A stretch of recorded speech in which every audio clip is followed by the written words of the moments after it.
Flyers fans, what's going on? It's your boy Sal G here with another edition of Clear the Ice on It's a Wrap Network. Please make sure you give us a like, share, and subscribe so we can get all the hotness from It's a Wrap directly to your feeds, whether you watch from Facebook, X, YouTube, wherever you watch it from. It's a Wrap's there. Make sure you check us out. Please, if you watch through YouTube, hit that notifications button so you can be aware of all the latest drops from It's a Wrap Network. They'll be in your feeds so you can check us out. Well, look, guys. I mean, the Eagles won. The Eagles won the other night against the Washington Commanders. The Josh Harris owned Washington Commanders. So I guess this is a little Josh Harris retribution because he is the owner of the New Jersey Devils, along with he also owns the 76ers, of course, and the Commanders. So retribution for Josh Harris, I guess. The Flyers got whipped in this game, 5-0 by the New Jersey Devils. The Devils in New Jersey. Not a fun game to cover. And it was kind of fun to watch though, because it's the second game between these clubs in 3 days.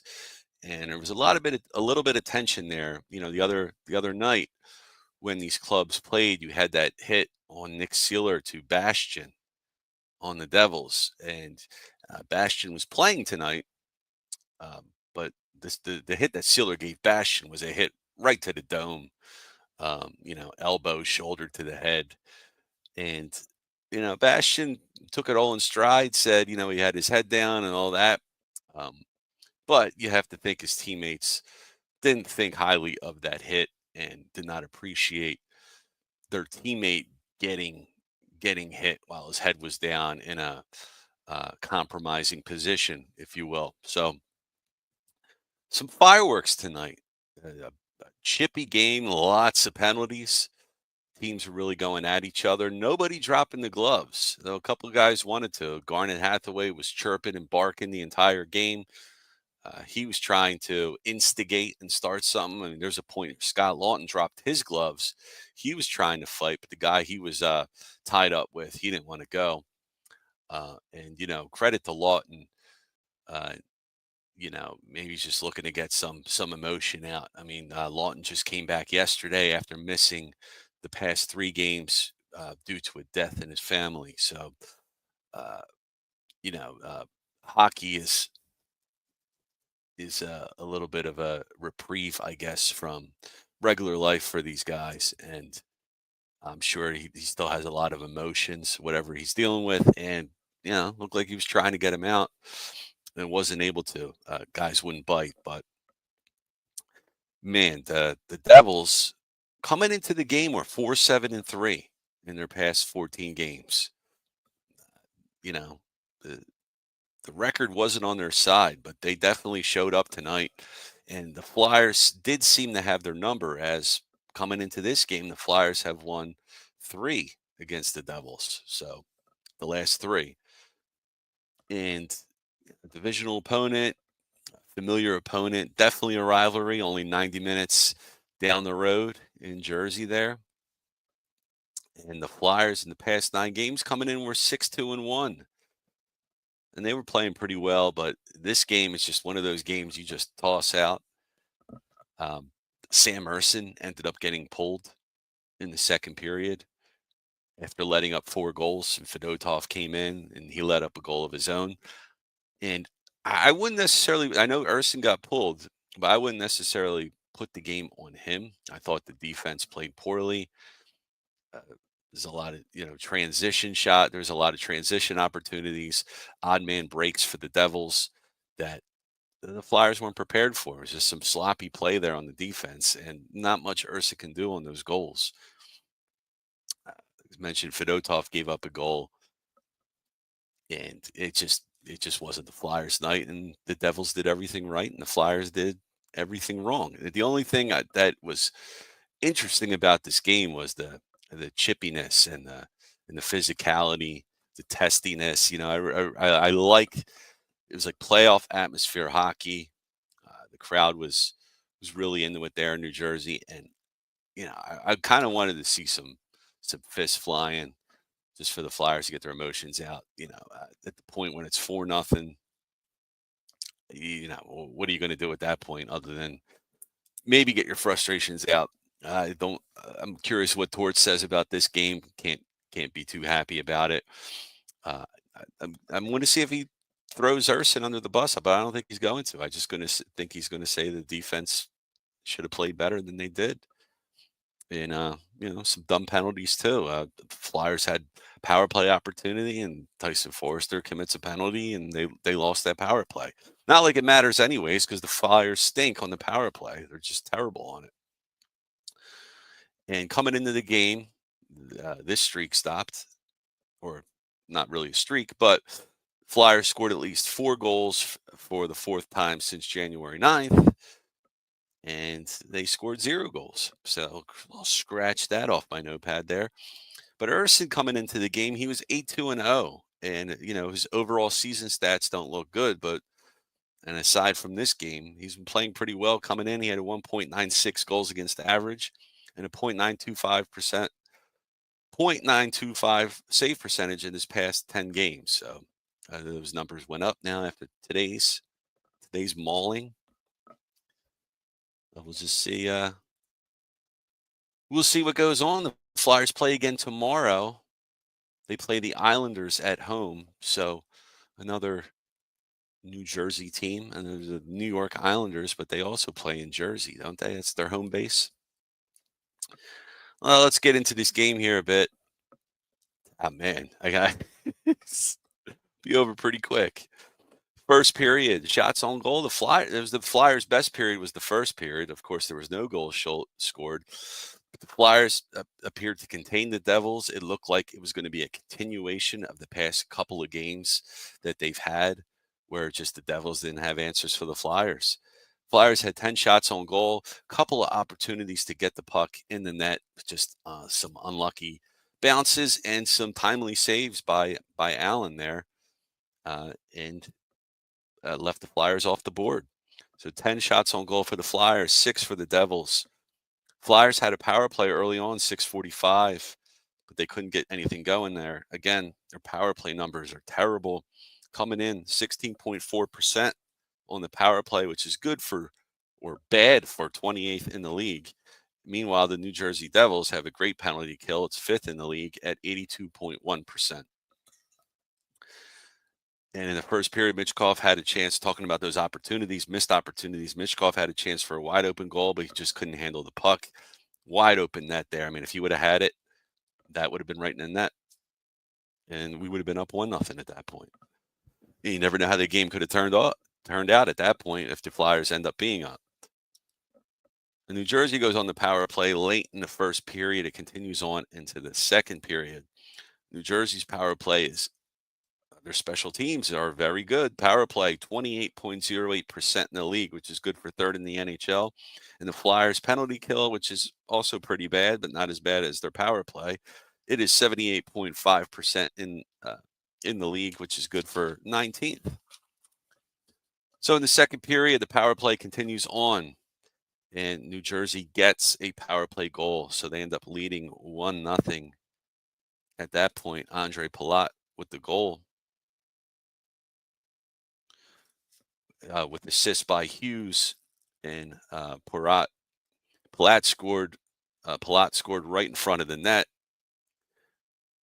Also, during that power play, Owen Tippett got drilled by Dillon on the Rangers by the Devils, and he had to leave the game. Never ended up coming back. So, and the Flyers never said what it was. I imagine probably a concussion if you can never come back into the game. I mean, hopefully, whatever it isn't too serious, and he's able to come back. I wonder if he's even going to play tomorrow. If it's a concussion, he's most likely out. Uh, you know, we'll see what it is, but for now, we'll just call it upper body injury. I'm going to say. And the Flyers in the second period had 6 shots on goal, and the Devils had 15. Devils really broke it open in the period here, scoring 4 unanswered goals. Really too much of a deficit for Philly to come back from. Flyers had a power play opportunity 2 minutes in, and then the Flyers commit a penalty. So we get 4-on-4 hockey, really getting, physical game. But the power play there got negated. 4-on-4 hockey, nothing happened.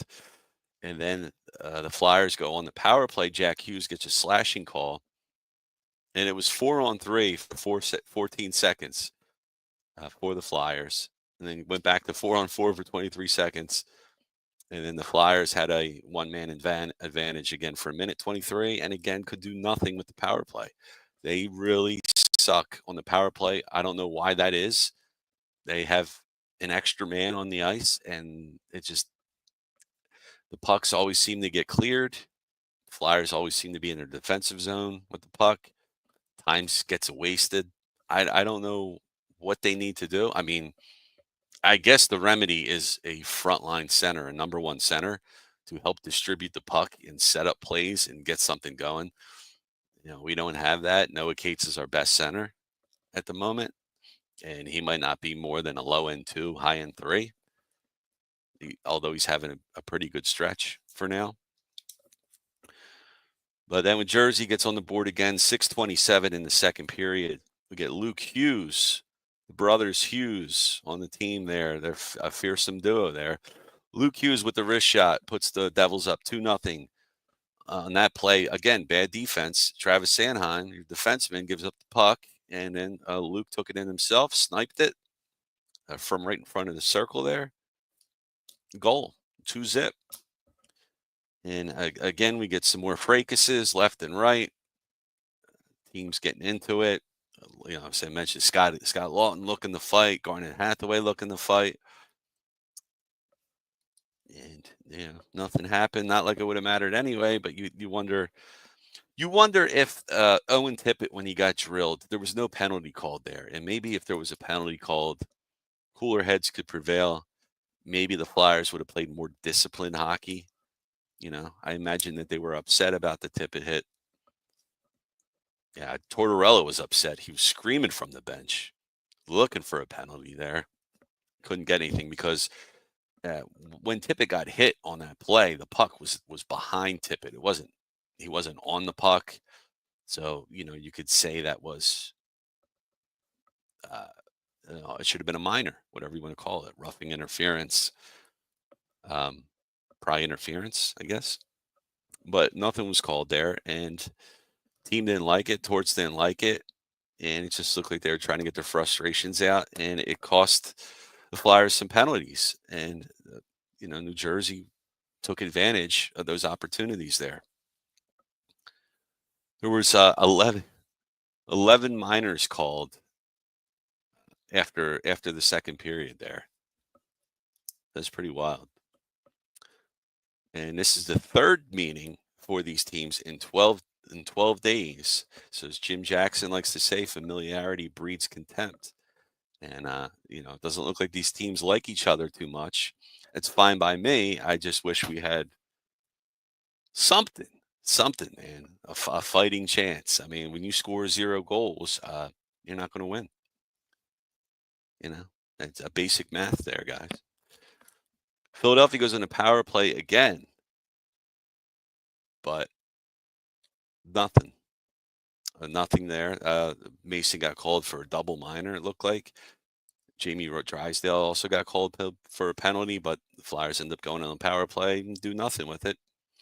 Urson, had some nice saves, nice opportunities, or some nice moments in the game. He stopped the breakaway there during the power play. New Jersey then goes on the power play not long after.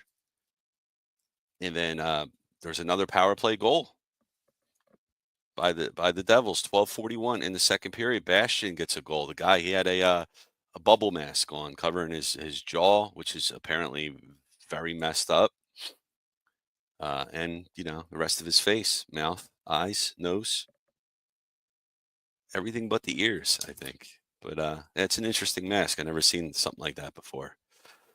So Bastian gets the goal, was a tip in, and with assist by Meyer and Hughes, the Jersey Devils go up 3-0 at that point.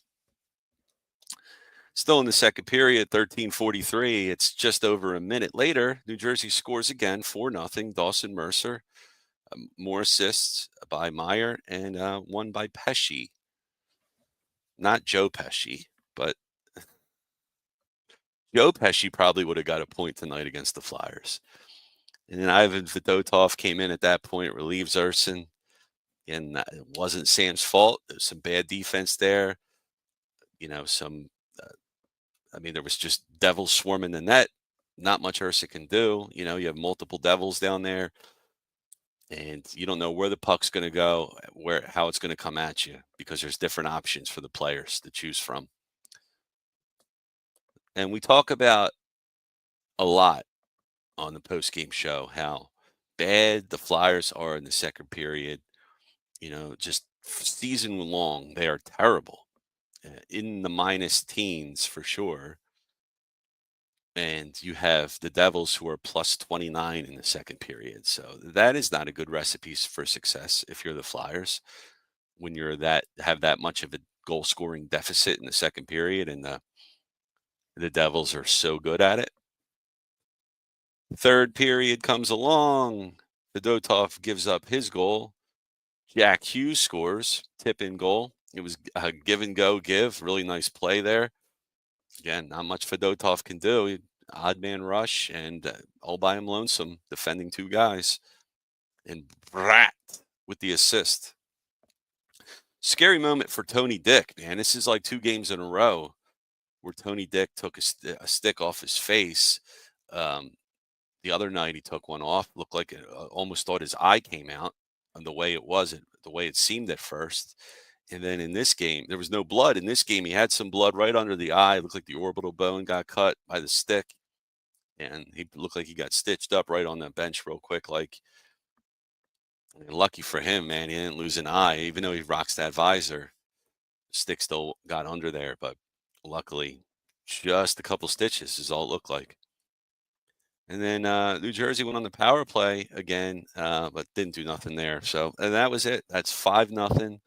A crappy game for your Fly guys, and a good game for the Devils, especially the backup goaltender, Allen, who's been the starter as their primary goalie, has been out with with a knee injury, I believe, or some type of lower body sprain. Jake Allen had himself a good game, a really good game, got himself a shutout. That's your number one star of the game.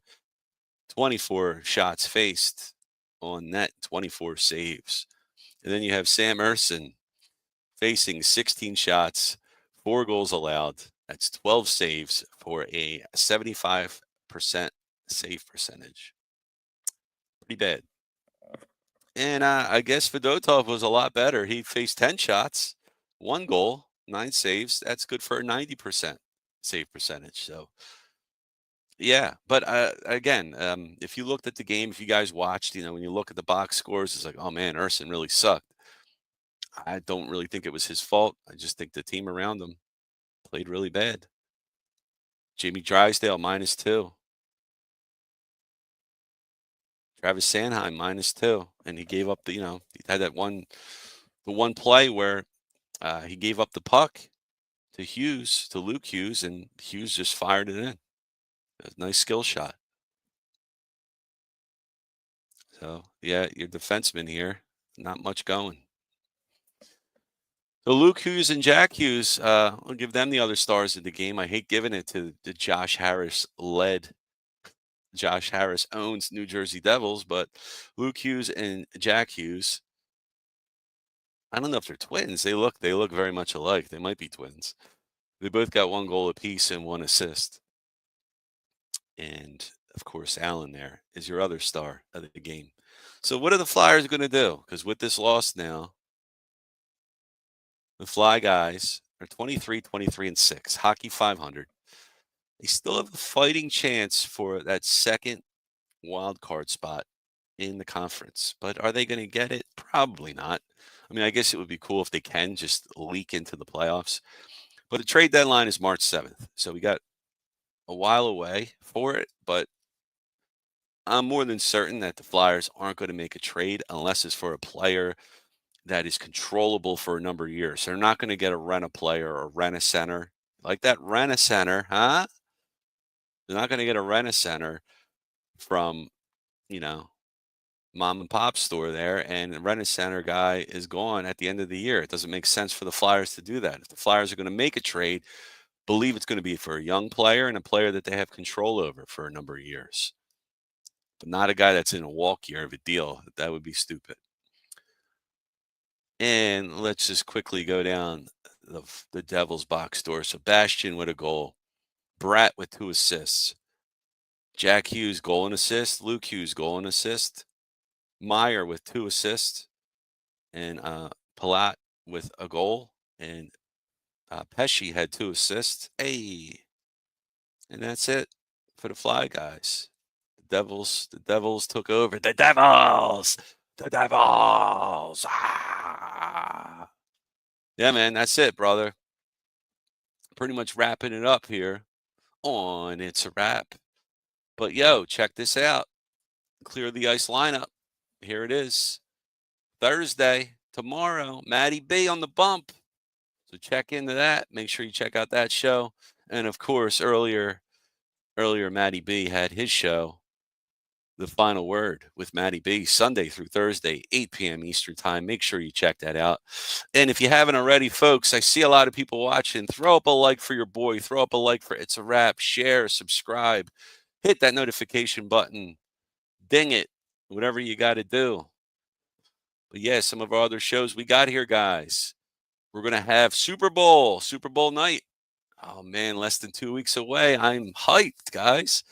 The Birds Fly By pregame show. We're going to have a cavalcade of characters on, including yours truly. So make sure you tune into that. We'll be talking up the Eagles and talk about how they can win the game. And maybe we'll have some negative opinions as well. You never know here on It's a Wrap. And we also have a post-game show planned, the Birds Fly Guy post-game show. So make sure you check that out. We've been going strong with that post-game show all year. Pre-game shows are just for special occasions like you got coming up here. And don't forget about the wraparound with your boy Sal G, Mondays, 7 p.m. Eastern Time. Exclusively on It's a Wrap. We don't talk just hockey, guys. We talk Flyers is hockey. We talk baseball, basketball, and of course, Eagles football. And the Birds Blast with Kyle Quinn, but I can call him Kyle Q too. That's a cool name. Kyle Quinn and Matty B have a weekly show where they talk about the Eagles. Check that show. And my man Mike Lauro coming back to the house. Be here soon, Mike Lauro. Couple days now. Joining It's a Wrap. Give him a follow at Mike Lauro Sports. And any excuses brought up tonight were brought to you by Big Al's Excuse Emporium. Big Al's Excuse Emporium, we've been providing excuses for the 4 major sports teams in Philadelphia, including the Flyers, 76ers, Eagles, and your Philadelphia Phillies. All right, guys. Well, it's time to wrap this up. So I appreciate everybody checking in. Hope you all have a great night. We'll talk to you all next time. Take care, everyone. Peace.